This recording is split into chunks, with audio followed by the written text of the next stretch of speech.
বিয়া হৈ অহাৰ পিছত এগৰাকী বোৱাৰীৰ বহুত বেছিয়ে দায়িত্ব বাঢ়ি যায় আৰু আপোনালোক সকলোৱে গম পায়েই ঘৰৰ যেনেকৈ ঘৰখন চোৱা চিতা কৰা ঘৰখন ধুনীয়াকৈ চাফ চিকুণকৈ ৰখা ঘৰৰ বজাৰ পাতিৰ পৰা আদি কৰি সেইবাবে আজি আহিলোঁ বজাৰলৈ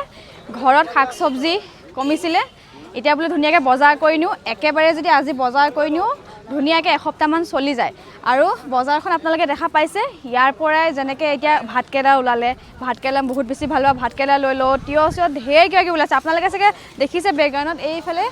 ইয়ালৈ আহক ইয়াতে ধুনীয়াকৈ বজাৰটো কৰি লওঁ আমি যিবোৰ শাক চব্জি খাওঁ ইয়াত গোটেইবোৰে পাম প্ৰথমতে লৈছোঁ ভেন্দি দেখিছে নহয় ভেন্দি ভাতকেৰেলা এইবিলাক শাক পাচলি আপোনালোকে যিমান খাব বহুত বেছি ভাল হয় মই সেইকাৰণে লৈ লৈছোঁ ধুনীয়াকৈ ভেন্দি বাছি বাছি লৈছোঁ কাৰণ দুই এটা বুঢ়াও ওলায় ন তাৰপিছতে একদম এভেইলেবল আৰু যি আছে চব ল'বই পাৰিম এটা এটাকৈ আৰু ভোলকেইটা ভালনে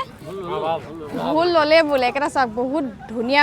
ভোলৰ মানে পিটিকা কৰি খালেও ভাল লাগে যিহেতু মই নিজেও এগৰাকী গৃহিণী আৰু এখন ঘৰৰ খৰচ পাতি আজিকালি কিমান বেছি গম পায়েই গোটেইবোৰ খৰচ পাতিৰ কথা নিজৰ স্বামীক কৈ থাকিবলৈ মোৰ নিজৰে বেয়া লাগে কাৰণ গোটেই ঘৰৰ দায়িত্ব তেওঁৰ ওপৰতে সেইবাবে মই ঘৰুৱা কাম কাজৰ মাজতো অলপমান সময় উলিয়াই পেলাই কিবা এটা কাম কৰি টকা উপাৰ্জন কৰিব বিচাৰি আছিলোঁ এদিন মোক মোৰ চিনাকি বাইদেউ এগৰাকীয়ে কাম এটাৰ বিষয়ে ক'লে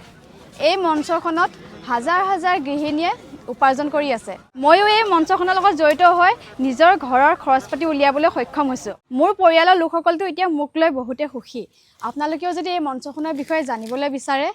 বা মোৰ দৰে এনেকৈ হাত খৰচ উলিয়াব বিচাৰে তেনেহ'লে স্ক্ৰীণতে নাম্বাৰ দিয়াই আছে সেই নাম্বাৰটোতে আপোনালোকে যোগাযোগ কৰিলে গোটেইখিনি গম পাব